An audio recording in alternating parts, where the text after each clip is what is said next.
ውዶቼ እንዴት ናችሁ? ደህና ናችሁ ያላችሁ ወይ? ማሮቼ ወፍጮ ቤት ልሄድ ነው። ወፍጮ ቤት ልሄድ ነው። ያው እንግዲህ ራሴ ልጠብቅ ብዬ ነው። ወፍጮ ቤትም ብሄድ ያኔ ቆንጆ ሆኖ መሄድ ጥሩ ነው። ጥሩ ነው ውዶቼ፣ ጥሩ ነው። እሺ እንዴት ናችሁ? እንትን በርበሬና ሽሮ ላስፈጭ ነው። አብረን እንሄዳለን። አይደብራችሁም? መቼም ማለት የኔ ቤት አይደብራችሁም? አንድ ላይ ሄደን እናስፈጫለን። ጋይስ እናስፈጫለን። ነው የወፍጮ ቤት ድባብ ለናፈቃችሁ ማለት እናስፈጫለን። እሺ ብዬ እንደና ነሽ? ምን ማለት ቆንጆ ነሽ? ሻሹም ይሁን እዚህ ጋር እዛ ጋር ስደርስ እንደዚህ አስገባዋለሁ። ፀጉር አይደለም ሂውማን ነው። ይሁን እሺ። ስለዚህ ያላ ለባጃጅ ይለቃኛል ብዬ አስባለሁ። ብራችንን እንያዝ። ቆይ ገና አፈቃት ኧረ እባክሽ ቆይ መላክ አድርጊ ይሙላ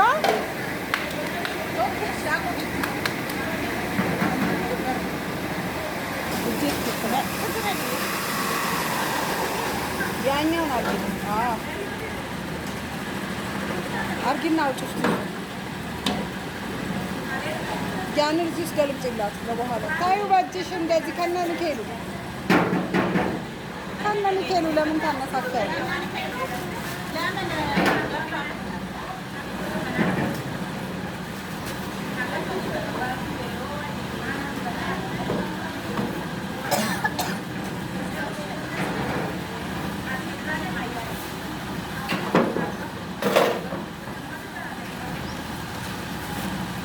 እንዳደጉ ሰብሰብ አድርጊ ከፈታ ታዩ። እሱን ጨርስ። ያንን አውጪው አንቺ በቃ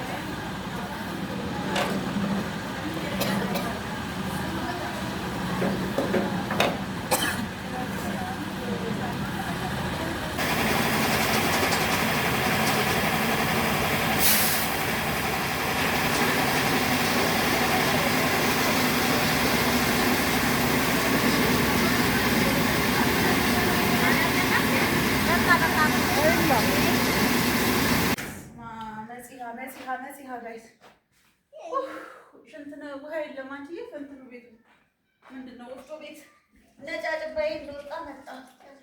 በደንብ ታውቃለሁ። ቀላል ያስነጥሳል እንዴ በርበሬው?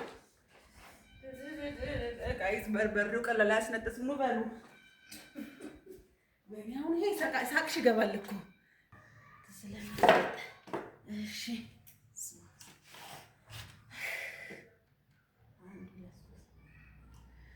እሺ እንግዲህ ውዶቼ ያው አስፈጭቼ መጥቻለሁ። ደግሞ ፈረሱላ እናጠብቁ ጋይስ። እኔ ላጤ ነኝ ውዶቼ፣ ላጤ ነኝ። ላጤ ነው ያዘጋጀሁት። ትንሽ በርበሬው ስንት ነው? 4 ኪሎ ነው። ሽሮ 5 ኪሎ። አዎ ትንሽ ነው ጋይስ፣ ትንሽ ነው። ከዛ በፊት ግን እንደ ሀገራችን ባህል እንደ እንትናችን ለጎረቤት ይቀመሳል ጋይስ። አይደብራትማ ውዶቼ። በትንንሹ ሳህን ነው ማረግላት። አይደብራትም። ላጤ ነኝ ማሬ፣ ላጤ ነኝ። ይደብራታል ብዬ አላስብም። በትንንሹ ላድርግላት። ያው ቅመሱ ይባላል አይደለም? ቅመሱ በርበሬውን፣ ሽሮውን ቅመሱ ይባላል ውዶቼ። እንደዚህ በትንንሹ ሳህን ላድርግላት። በርበሬ የእንትን ግን ካላመጣው አይሆንም። አይ ይሄ የዚህ የሽሮ ነው እንትን አልኩበት። አብረን ነው የምንሰጠው ጋይስ። አብረን ሄደን ሰተን ወይ ደስ ሲል ሽሮ ቃና ቅመሙ እንደዚህ አድርጌ ለጎረቤቴ እወስድላታለሁ። ትናንትና መብራት ጠፍቶብኝ ሙቀጫ ተውሼ ነበር። እሱን ሳደርስ እሰጣታለሁ ወስጄ ጋይስ። አሁን የኔን ሽሮዬን በሽሮ ይከለለ። ወይኔ በስመ አብ ውሃ የላቸውም ወፍጮ ቤት። እንዴት አይኔ እንደተቃጠለ አሁንም አልታጠብኩም እኮ። አንደኛ ሻወር ስድስት አደርጋለሁ ከፍቼ። ሁሌ ቤተሰብ ነው የሚያስፈጭልኝ ጋይስ። ሁሌ ቤተሰብ ነው። እኔ በራሴ የማደርገው ነገር የለ ሹሃዳ። አንዳንዴ ሁሌ ብዙ ነገሮችን ከቤተሰብ እንትን ማለት መልመድ ጥሩ አይደለም። ማርያምን አንዳንዴም በራሳችን እንትን ማለት አለበት። እሺ እንትኑ ግን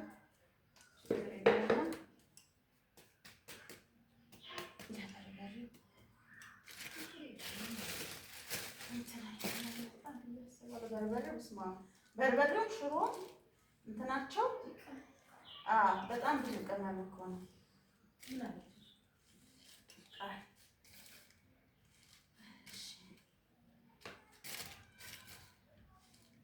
ይሄ ደግሞ እንደዚህ ቀነስ አድርጋችሁ ለቤታችሁ ታስቀምጣላችሁ ማለት ነው። በእንጀራ ላብላችሁ ውዶቼ፣ መቼም እናንተም ሸታችኋል። የኔ ፍቅሮች በእንጀራም ሸታችኋል። ያው ሸታው አሽቲው እኮ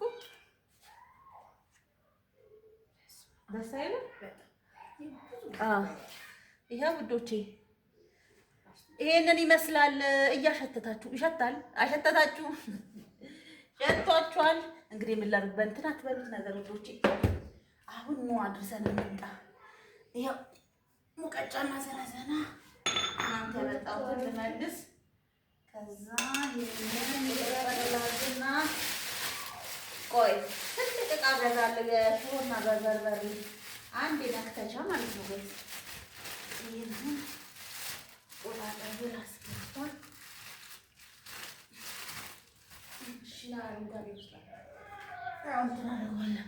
ይሄንን ይዤላት ልሂድ ጋይስ። አይኑ ትንሽ ነው ግን ያው ቅመሱ ይባላል ጋይስ።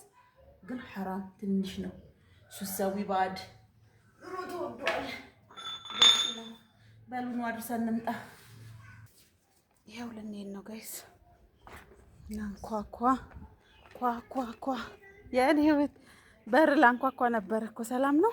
እንዴት ናችሁ? ይኸው ሽሮና በርበሬ ቅመሽ ቢያት። እሺ ወይኔ ወላዲት አምላክ አደራውን ውሻው ሊበላኝ ነው ጋይስ። ኧረ ቆይ ውዴ እንዴ ሽሮ በርበሬ ጀልማ አትበቃኝ። ኧረ አባ እዛው ግባ። ወይኔ ውሻው ጋይስ እንዳበላኝ፣ ጎረቤታችሁ ነኝ እንዳበላኝ ውሻዬ። እሺ እኔ ፍቅር አይታሰርም እንዴ? በቃ ሰሪውና ነኝ እንዴ። ውሻው ሊበላኝ ጋይስ፣ ውሻው ሊበላኝ። ወይ ጉድ! አስባችሁታል? እግሬን ቢቀመጫጭለኝ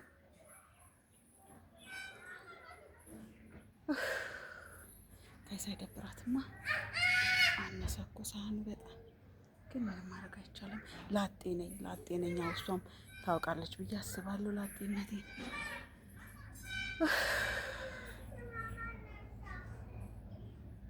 ውሻው እስከሚታሰር እየጠበቅኩኝ ነው። ውሻው ሊበላኝ እኔ ውቢት ስምሽ ማን ይለኛል? አንዱ ደግሞ ከጎረቤት እኔ ቆንጆ ይኸውማ ቀማሽ በችግር የለም። ይኸው በቀደም ታቆየውብሻ ይሄንን እንትን እሺ ማሬ እናመሰግናለን። ይመችሻል? እሺ ቴንክ ዩ። እሺማ እሺ እናቴ እሺ። እኔ ውቢት ነኝ። እሺ ስሜ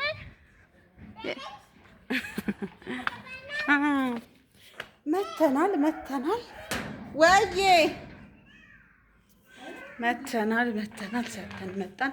እስቲ በርበሬው ልቅመሰው እንደ ሀሳብ በእንጀራ እስቲ እንቅመሰው በርበሬያችንን ጋይስ። በስመ አብ ወወልድ ወመንፈስ ቅዱስ በስላሴ ስም እንትኑ ያምራል። በስላሴ ስም ቅመሱማ በጣም ያምጣል። አያቃጥል ምን አይፈን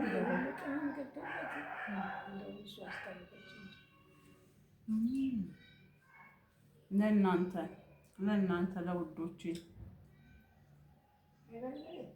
ቆንጆ በስመ አብ ማርያምን ወርጭ የሆነ በርበሬሽ ፍቅሮቼ ላጉርሳችኋል። ለማንኛውም ይኸው አስፈጭተን መተናል። ለጎረቤትም ያው ሰተናል አይባልም እንጂ አቅምሰናል ውዶቼ። በሌላ ቪዲዮ እስከምንገናኝ እዚህ ላይ እንሰናበታለን። ደህና ሁኑ ልጆች። ዛሬ ፍሬዎች የነጋ አበባዎች ደህና ሁኑ። ወዳችኋለሁ።